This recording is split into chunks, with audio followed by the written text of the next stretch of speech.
오늘은 고린도후서 7장 고린도후서 7장 8절에서 10절입니다. 7장 8절에서 10절 합독하겠습니다. 그러므로 내가 편지로 너희를 근심하게 한 것을 후회하였으나 지금은 후회하지 아니함은 그 편지가 너희로 잠시만 근심하게 한 줄을 알미라. 내가 지금 기뻐함은 너희로 근심하게 한 까닭이 아니요 도리어 너희가 근심함으로 회개함에 이른 까닭이라. 너희가 하나님의 뜻대로 근심하게 된 것은 우리에게서 아무 해도 받지 않게 하려 함이라. 하나님의 뜻대로 하는 근심은 후회할 것이 없는 구원에 이르게 하는 회개를 이루는 것이요 세상 근심은 사망을 이루는 것이니라. 아멘. 오늘 우리가 읽은 본문에는 두 단어가 나오는데 후회라는 단어와 회개라는 단어입니다. 이 두 단어가 어떤 차이가 있는지 우리가 알 필요가 있어요. 후회는 한마디로 얘기하면 반성입니다. 반성. 우리 학교 다닐 때 뭐 잘못하면 반성문도 쓰고 그게 후회입니다. 아, 내가 실수했구나. 내가 뭔가 좀 잘못했구나. 우리가 그렇게 깨달을 때 이제 반성을 하죠. 그것이 후회입니다. 이 후회가 회개로 연결되기도 해요. 왜냐하면 우리가 뭔가 사소한 잘못을 해도 하나님 앞에 그 기도로 아뢰고 하나님 제가 이런 실수를 다시는 하지 않게 해주세요. 저도 기도할 때 그런 회개 참 많이 하거든요. 이제 성도들과 이야기하다가 내가 말실수한 거 그런 거 이제 기도할 때 하나님 제가 오늘 입술로 실수를 좀 했는데 용서해 주시고 다시는 실수하지 않도록 제 입술을 지켜주세요. 뭐 그런 회개를 이제 하는 거죠. 그래서 후회가 회개로 연결되기도 하는 거예요. 근데 이 후회는 회개랑은 구분되는 겁니다. 후회는 후회고 회개는 회개예요. 근데 하나님도 후회하십니다. 그래서 성경을 보면 하나님이 사람 지으심을 후회하사 사람을 지어놨더니 온 땅이 죄로 물들어요. 그래서 후회하시고 또 하나님이 사울을 왕으로 세우신 것을 후회하셨더라. 사울을 세웠는데 순종하지 않아. 그래서 하나님이 슬퍼하시고 후회하시고 그래서 하나님도 후회하십니다. 하나님이 불완전해서가 아니라 자유의지를 가진 사람이 하나님을 실망시킨 거예요. 여러분 성경에 뭐 하나님이 호랑이 만드심을 후회하사 하나님이 뭐 안개 만드심을 후회하사 하나님이 들꽃 지으심을 후회하사 이런 말은 안 나와요. 그런 피조물들은 하나님을 실망시키지 않아요. 그러나 하나님은 항상 사람에 대해서 후회하시는 거예요. 사람이 그만큼 자유의지가 있고 하나님을 순종할 수도 있고 거역할 수도 있다. 그거죠. 우리가 순종하지 않고 줄기차게 하나님을 거역하면 하나님이 후회하시는 거예요. 김태곤 목사가 계속 거역해. 하나님이 김태곤을 목사 세우심을 후회하사. 그런 거예요. 엠마오 교회가 기도도 안 하고 맨날 싸움이나 하고 모여가지고 세상 얘기만 하고 예를 들어 그런 교회가 되었다면 하나님이 엠마오 교회 세우심을 후회하사. 그럴 수 있다 이 말이죠. 그런데 회개는 뭐냐면 하나님은 회개하지 않으십니다. 하나님 죄가 없으시기 때문에. 회개란 사람이 구원을 얻기 위해 반드시 거쳐야 하는 문이에요. 구원을 받으려면 여러분 후회 100번에서 구원 못 받아요. 반드시 사람이 구원에 이르려면 회개해야 돼요. 회개. 그래서 후회가 뭔지 회개가 뭔지 그 차이점을 알아야 되는 거예요. 여러분 구원 받으려면 회개해야 돼요. 반드시 다른 문은 없어요. 회개의 문을 들어가서 구원에 이르는 거예요. 그럼 회개란 뭐냐? 한마디로 말하면 하나님께 돌아가는 거예요. 하나님께 돌아가는 거. 그게 회개예요. 회개의 본질이 그거예요. 그래서 우리가 뭐 단순히 신앙 고백을 하고 교회에 출석한다고 해서 그걸 회개했다고 말하는 게 아니에요. 그거는 겉으로 드러난 하나의 모양일 뿐이지. 우리가 교회에 출석한다고 해서 하나님께 돌아왔다고 말할 수 없어요. 그렇죠? 그건 별개의 문제예요. 교회에 출석하는 사람 중에 딴 사람 사기치고 미워하고 팔을 나눠서 막 다투고 이런 사람들도 있잖아요. 하나님께 돌아온 게 아닌 거예요. 그냥 교회에 나오는 거지. 하나님께 돌아간다는 것은 마음을 하나님께 돌리는 걸 말해요. 하나님께 마음을 돌리는 거. 그게 회개예요. 회개. 이 회개가 일어나야 구원을 받는 거예요. 마음을 하나님께 돌렸는데 이 사람이 지금 병이 중해서 교회 못 나와. 병원에 누워 있어야 돼. 그래도 이 사람 구원 받을 수 있다 이 말이에요. 그러니까 구원의 관건은 교회 출석이 아니라 회개예요. 회개. 근데 이 회개가 처음에 일어나고 끝나는 게 아니고 일생 동안 계속 이어져야 된다 그 말이에요. 마태복음 21장에는 어느 아버지가 두 아들이 있어요. 근데 큰아들한테 오늘 포도원에 가서 일하라 그랬더니 이 아들이 예 그러고는 나가서는 포도원에 안 가고 친구들 만나러 가버렸어요. 분명히 알았습니다 했는데 순종하지 않고 딴 길로 새버렸어요. 그래서 둘째한테 이제 네가 포도원에 좀 가서 일해라 그랬더니 싫어요. 제가 왜 갑니까? 형도 안 가는데. 그러고는 박차고 집을 나왔어요. 그런데 길을 가다가 갑자기 마음에 내가 이렇게 망나니처럼 살면 안 되겠다. 아버지 말을 들어야 되지 않겠나. 그런 생각이 들어서 포도원에 가서 일을 했다. 그 얘기예요. 여러분 이거는 이 비유는 우리에게 회개하라고 촉구하시는 하나님 앞에 반응하는 두 부류의 사람들을 의미하는 비유예요. 하나님은 모든 사람에게 회개하라고 하시고 이 땅에 사는 모든 사람에게 회개하라. 그런데 두 부류가 나눠져요. 하나는 저 큰아들은 뭘 말하냐면 교회 안에 있는 사람들을 말해요. 교회 안에 있는 사람들. 그 사람들은 큰아들 같아요. 그래서 회개라 그러면 말은 대답은 바로 잘해. 아멘. 근데 회개 안 해. 회개 안 해. 회개가 뭐라고요? 마음을 하나님께 돌이키는 게 회개라 그랬죠. 그게 없다 말이에요. 교회 안에 있는데 회개하겠다고 하면서 말로는 마음은 그렇지 않은 거예요. 그런 사람들이 교회에 많아요. 둘째 아들은 교회 바깥에 있는 사람들. 그들 보고 회개하라 그러면 내가 왜 회개를 해야 됩니까? 내가 왜 마음을 하나님께 드려야 합니까? 전 잘 모르겠습니다. 이렇게 대답을 해요. 그런데 그 사람들 중에 진실로 뉘우치고 회개에 이르는 사람들이 많을 거라는 거예요.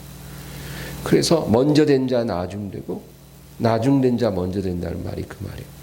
교회 안에 있는 사람들은 회개하지 않으므로 버림받고 교회 밖에 있는 죄인들이 오히려 마지막 열차에 올라타는 회개함으로 구원에 이르는 그런 사람들이 됩니다.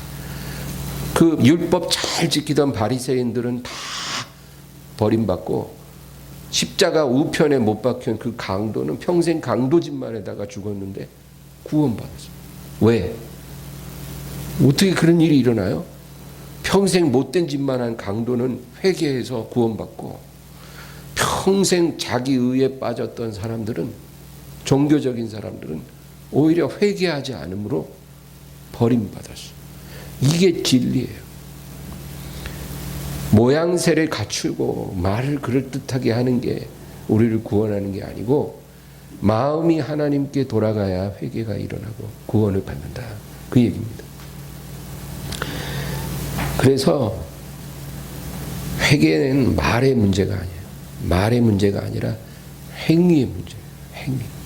포도원에 가냐 안 가냐가 그 사람의 회개를 말해주는 거예요. 그래서 진정으로 회개가 일어나면 행동이 바뀌기 시작하는 거예요. 말이 바뀌는 게 아니라 행동이 바뀌어요. 그게 진짜 회개의 증거가 된다는 거죠. 그래서 오늘 이 회개를 좀 더 구체적으로 살펴보면 회개는 그러니까 뭐라 그랬어요? 마음이 하나님께 돌이킨다고 했죠. 다른 말로 하면 생각을 하나님께 향하는 그거 같은 의미예요. 하나님의 생각을 갖는 거. 이제까지는 내 생각으로 살았는데 회개한 사람은 이제 내 생각을 내려놓고 하나님의 생각을 받아들이고 하나님의 생각대로 살아가는 것. 그게 회개한 자의 모습이다. 그래서 우리가 하나님의 생각을 배우기 위해서 하나님의 말씀으로 달려가는 거예요. 하나님 생각을 알아야 되잖아요. 그 어떻게 알아요? 하나님 말씀을 향해 우리가 나아가야 돼요. 그게 바로 회개하는 길이에요. 하나님 말씀으로 나아가서 하나님의 생각을 말씀을 통해 배우고 그리고 우리 마음을 돌이키는 거예요. 그래서 노래할 때 그 노래 있잖아요, 여러분. 주 말씀 향하여 달려가리라. 주님 말씀을 향해서 달려가는 거예요. 하나님 말씀 듣기 위해, 하나님 말씀 읽기 위해 달려가는, 돈 벌러 달려가는 것보다도 말씀을 향해 달려가는 사람이 되길 바랍니다. 네, 그게 더 중요한 거예요. 떡으로만 살 것이 아니라 말씀으로 살리라.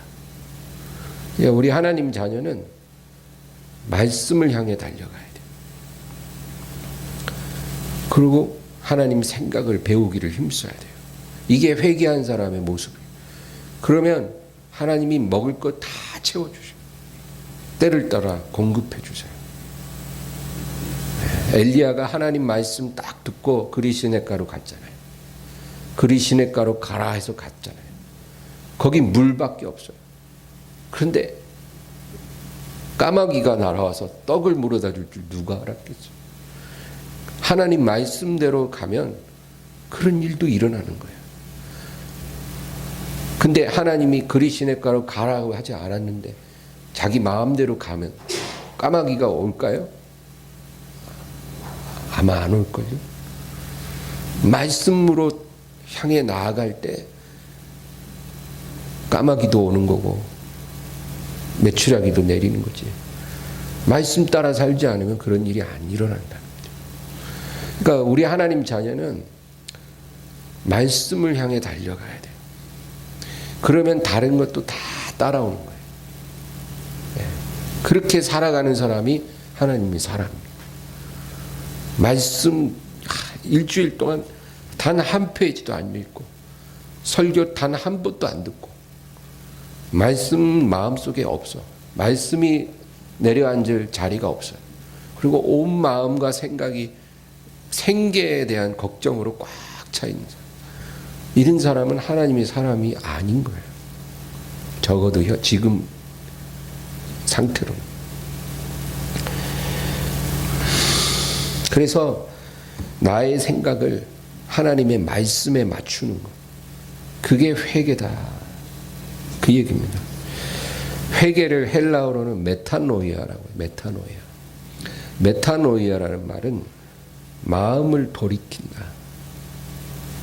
마음을 돌이킨다. 그 뜻이 있습니다. 마음을 돌이킨다. 다시 생각한다. 그걸 메타노이아라. 그게 회개예요. 그래서 회개를 다른 말로 회심이라고도 하는 회심. 회심이라는 말 들어봤죠? 같은 의미예요. 그 마음 심자잖아요. 그러니까 메타노이아가 다시 생각하고 마음을 돌이키고 그런 뜻이기 때문에 정확하게 우리말로 하면 회심이 더 정확한 말이에요. 그걸 또 회개라고도 하는 겁니다. 이것이 우리에게 있어야 하나님이 우리를 받으시고 우리를 구원으로 인도해 주신 거예요.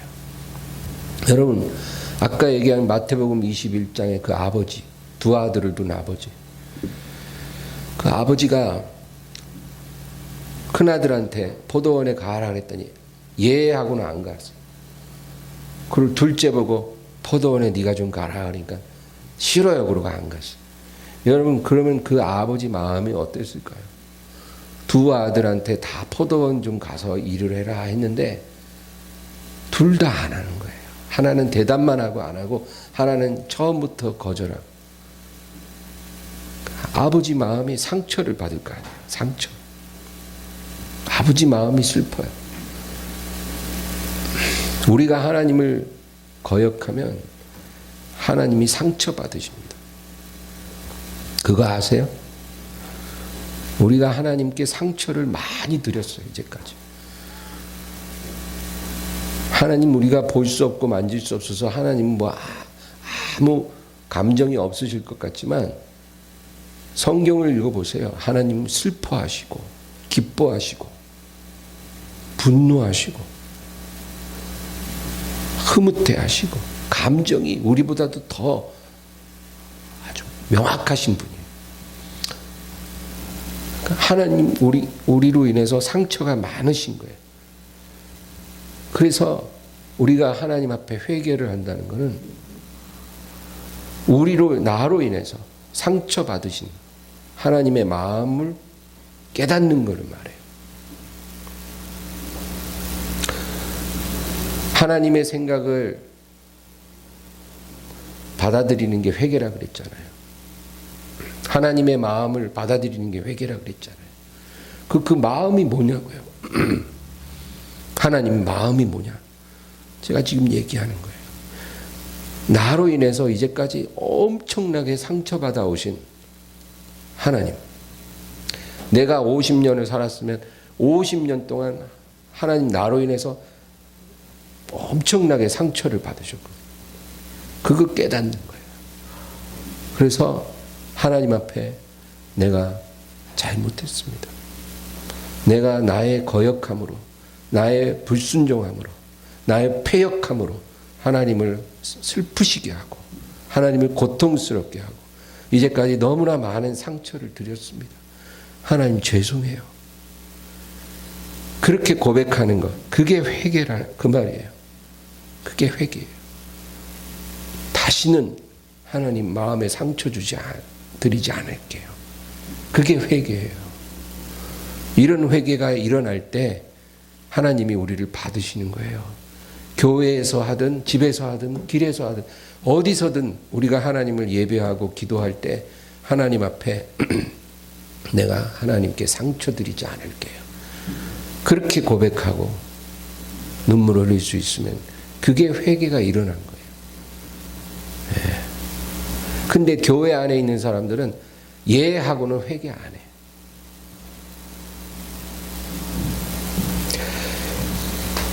내적 치유라는 말 여러분 많이 들어보셨죠? 그래서 요즘 교회 오면 사람들이 뭐라 그러냐면 저 이제까지 상처가 너무 많았어요. 그래서 제가 정말 치유받고 싶어요. 위로받고 싶어요. 아니, 그렇게 이제 사람들이 말을 하잖아요. 그래서 그런 사람들을 보듬어 주는 거, 그런 거 내적 치유라고 하는데 여러분 이 내적 치유는 성경적인 치유법은 아니에요. 성경에는 내적 치유에 대해서 말씀하지 않아요. 성경적인 치유법은 뭐냐면 회개예요. 회개. 내적 치유가 우리를 고치는 게 아니고 회개가 우리를 고쳐요. 회개하면 치유받아요, 여러분. 내 패역함으로 내가 이제까지 하나님을 슬프시게 했습니다. 내가 거역하고 완악한 인생을 이제까지 50여 년 살아왔습니다. 내가 다시는 하나님께 상처드리지 않을게요. 우리가 이렇게 고백하면 하나님이 우리를 받으시고 하나님이 우리를 통해 위로받으시고 그리고 우리를 위로해 주셔요. 우리를 고쳐주세요. 상처받은 하나님을 우리가 위로해 드리면 하나님이 우리를 고쳐주시는 거예요. 이게 성경적인 치유법이에요. 그러니까 내적 치유받겠다고 와가지고는 나를 위로해 주세요. 나를 만져주세요.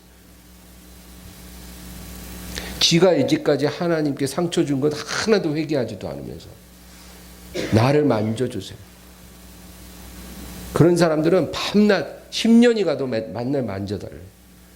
그건 성경적인 방법 아니에요. 고침 받으려면 회개해야 돼요. 회개. 하나님, 제가 하나님을 슬프시게 했어요. 내가 하나님께 상처 드렸어요. 내가 회개합니다. 다시는 그러지 않을게요. 이렇게 우리가 고백하고 하나님께 나아가면 하나님이 우리를 고쳐주신다 그 말이에요. 이게 성경적인 치유법이에요. 사무엘상 2장 30절을 보면 나를 존중히 여기는 자를 내가 존중히 여기고 나를 멸시하는 자를 내가 경멸하리라. 그런 말씀이죠. 나를 존중하는 자를 내가 존중하고 나를 경멸하고 멸시하는 자를 내가 멸시하리라. 여러분, 하나님 상처를 드리지 않겠다고 우리가 고백하면 하나님이 우리 상처를 싸매시고 상처받지 않게 해주세요. 그게 하나님의 방법이에요. 오늘날 교회가 저지른 치명적인 실수가 있어요, 여러분. 교회가 정말 잘못한 한두 개가 아니지만 치명적인 실수가 뭐냐면 회개보다 믿음을 더 앞세운 거예요. 그게 치명적인 실수예요. 오늘날 교회 안에 일어나는 모든 잘못된 것들, 교회가 배교하는 상황들, 이게 다 그 원인이 회개보다 믿음을 더 앞세웠어요. 그러니까 회개는 안 해도 믿기만 하라는 거예요. 회개는 나중에 하더라도 믿어라. 믿으면 구원받는다. 그렇게 교회가 이제까지 이야기를 하는 거예요. 믿음이 너를 구원하는 거니까 회개하지 않아도 믿기만 하면 구원받을 수 있다. 그럴까요? 여러분 정말 그게 성경적인 거예요? 어? 믿으면 무조건 구원받는다. 이런 것을 우리가 교회가 가르쳤기 때문에 지금 교회 안에 엄청나게 많은 사꾼 목자도 있고 그리고 회개하지 않은 장로, 권사, 집사들이 교회 안에 가득한 거예요. 믿기만 하면 구원받는다는 거예요. 물론 틀린 말은 아니에요. 믿음이 구원해요. 그러나 믿음으로 들어가려면 반드시 회개라는 문을 통해서 믿음으로 들어가야 그 믿음이 믿음 되는 거고 그 믿음이 우리를 구원하는 거예요. 회개 없는 믿음은 믿음 아니다. 그 말이에요. 그게 성경의 말씀이에요. 왜 하나님이 세례 요한을 먼저 보냈는지 아세요? 예수님 오시기 전에. 왜 세례 요한이 먼저 와서 엘리야의 심령으로 내 백성을 나에게로 돌이키게 하리라. 구약에 예언됐잖아요. 엘리야의 심정으로 와서 그가 내 백성을 내게로 돌이키게 하리라. 그가 누구예요? 세례 요한이에요. 돌이키게 하는 자가 먼저 오는 거예요. 그래서 세례 요한이 요단강가에서 뭐 했어요? 회개하라. 천국이 다가왔다. 밤낮 그 메시지를 전한 거예요. 회개하라. 너희 바리새인들 회개하고 제사장들 회개하고 너희 군인들 회개하고 너희 세리들 회개하고 다 회개하고 그리고 잘못된 행실 고쳐라. 군인들은 받는 월급을 족한 줄 알고 뇌물 받지 말고 부정부패하지 말고 세리들도 절대 부정한 짓 하지 말고 그리고 모든 위선을 버리고 회개하라. 세례 요한이 막 그렇게 외쳤잖아요. 그리고 회개하겠습니다 하면은 요단강가에 딱 오면 물로 착 세례 주고 그거 한참 하게끔 하신 후에 예수님이 오신 거잖아요. 그게 하나님의 방식이에요. 회개가 먼저 안 일어나면 복음이 소용이 없는 거예요. 그리고 예수님도 설교하실 때 뭐라 그래요? 회개하라.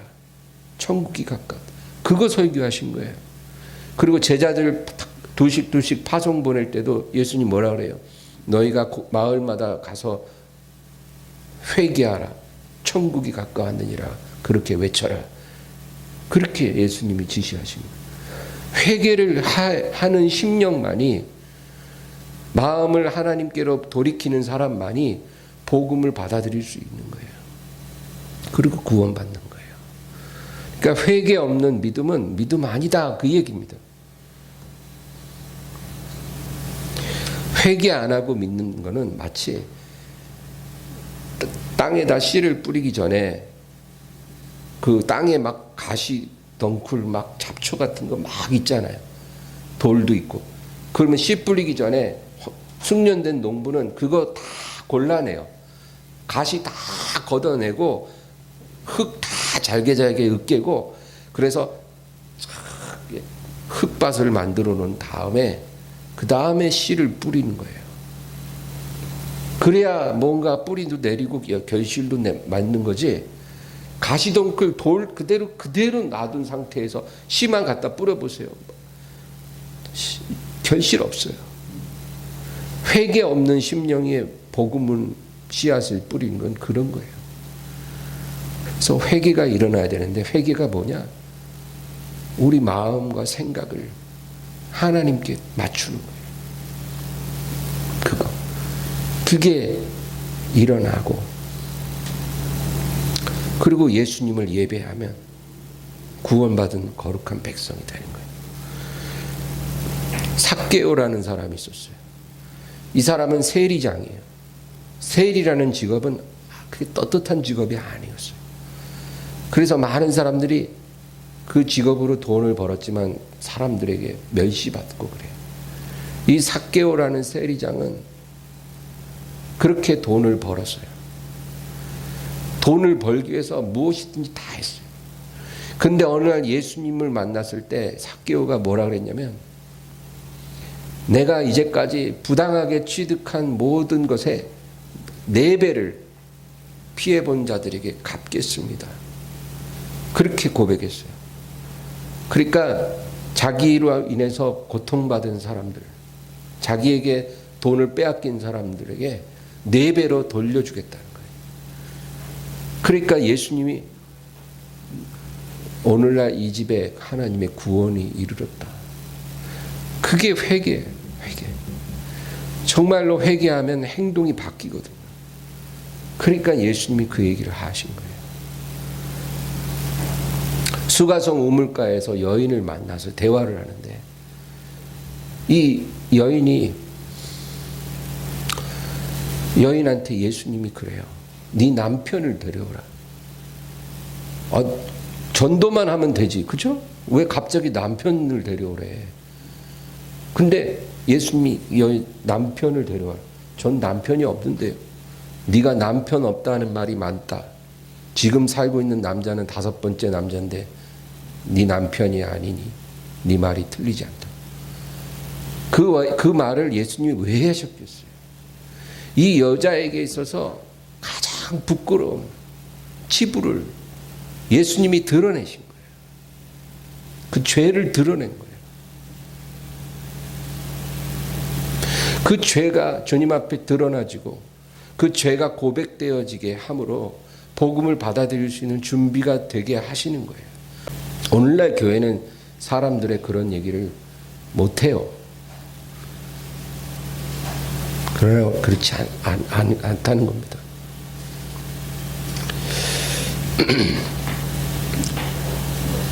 누가복음 7장에는 한 죄인 여자가 나와요. 이 죄인 여자는 예수님 앞에 엎드려 그 발에 향유를 부은 여자예요. 이 사건은 회개의 본질을 우리에게 잘 말해주고 있어요. 이 죄인 여자, 이름도 안 나와. 얼마나 죄가 많은지 그냥 죄인 여자라는 수식어면 충분해. 그게 그 여자를 제일 잘 표현하는 말이에요. 죄인 여자. 죄인 아닌 사람이 어디 있어요. 다 죄인으로 하나님 영광에 이르지 못하는데, 근데도 이 여자는 죄인 중에 죄인이라 아예 그냥 성경의 죄인 여자예요. 그런데 이 여자가 주님 앞에 나와서 향유를 부었을 때 주님이 뭐라 그러시냐면 저의 많은 죄가 사하여졌도다. 이는 저의 사랑함이 많음이라. 용서받았다 그거죠. 그런데 이 사건의 회개의 본질이 나와 있어요. 이 여자는 예수님 앞에 와서 어떤 입술로 제가요 몇 년 전에 뭔 짓을 하고요, 제가 며칠 전에 무슨 죄를 지었고요, 이런 구구절절 입술로 죄를 고백하는 일은 없었어요. 그런 죄를 입술로 고백한다고 해서 진정한 회개라고 말할 수는 없어요. 회개의 본질이 뭔가를 말해주는 거예요. 이 여자는 예수님이 그 집에 들어오실 때부터 그 발등에 입 맞추기를 그치지 않고, 예수님이 식탁에 앉으셨을 때 엎드려서 발등에 입을 맞추고 눈물을 그 발에 뿌리고, 그리고 향유를 발에 부드리고 자기 머리를 풀어서 그 발을 닦아드렸어요. 이런 행동이 뭐냐면 최상의 예배예요. 예배. 우리가 하나님을 예배할 때 이런 자세로 예배하라 그 얘기예요. 이런 여자는 예수님을 너무너무 사랑해서 최상의 예배를 드리는 거예요. 죄인을 품어주시는 예수님 앞에 너무 감사해서 나같이 더러운 사람도 내가 주님을 가까이 할 수 있습니까? 이런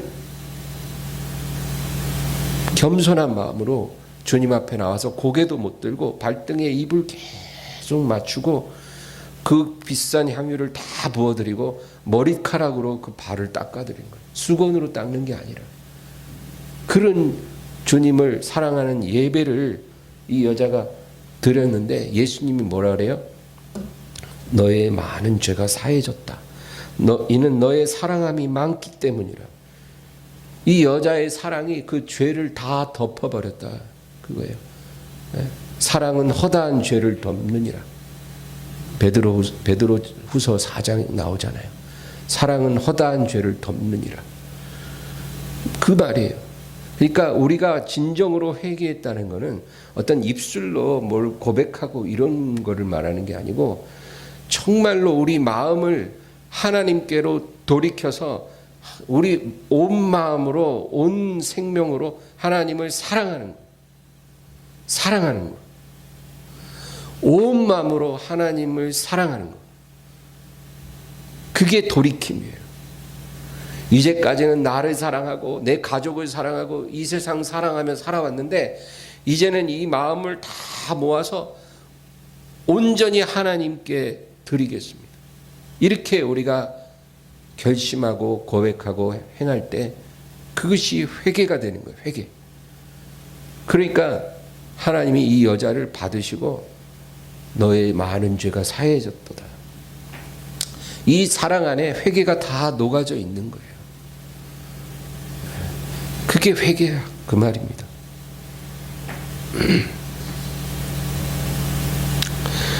하나님이 우리에게 이런 기회를, 이런 회개를 할 수 있는 기회를 지금 주시고 있어요, 여러분. 지금 이렇게 편안한 자리에 모여서 말씀 듣고 기도할 수 있는 거, 이게 영원한 게 아니에요. 언제 끝날지 몰라요. 지금 우리가 이렇게 할 수 있는 게 하나님이 우리에게 회개할 기회를 주고 있는 거예요. 우리 생에 숨 쉬는 동안. 우리가 나중에 하나님 앞에 서게 될 때 의인으로 설지 죄인으로 설지 모르겠지만 언젠가 서게 되죠. 그때 하나님이 우리에게 주신 이 많은 기회들이 우리 앞에 나타날 거예요.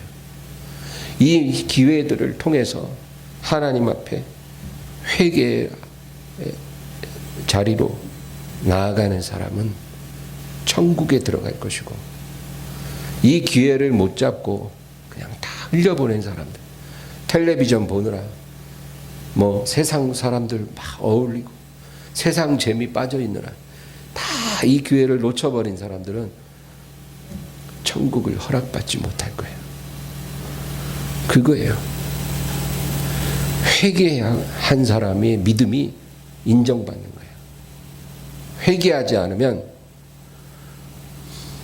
그 믿음은 하나님이 인정하는 믿음이 아니에요. 그래서 우리가 하나님 앞에 섰을 때 내가 너를 알지 못하노라 이렇게 책망받고 천국 안에 들어가지 못할 수 있다라는 거. 무서운 말씀이잖아요. 그래서 말씀 앞에서 우리가 겸손해져야 돼요. 그냥 뭐 믿습니다. 신앙 고백 몇 번 하면 구원 받았네.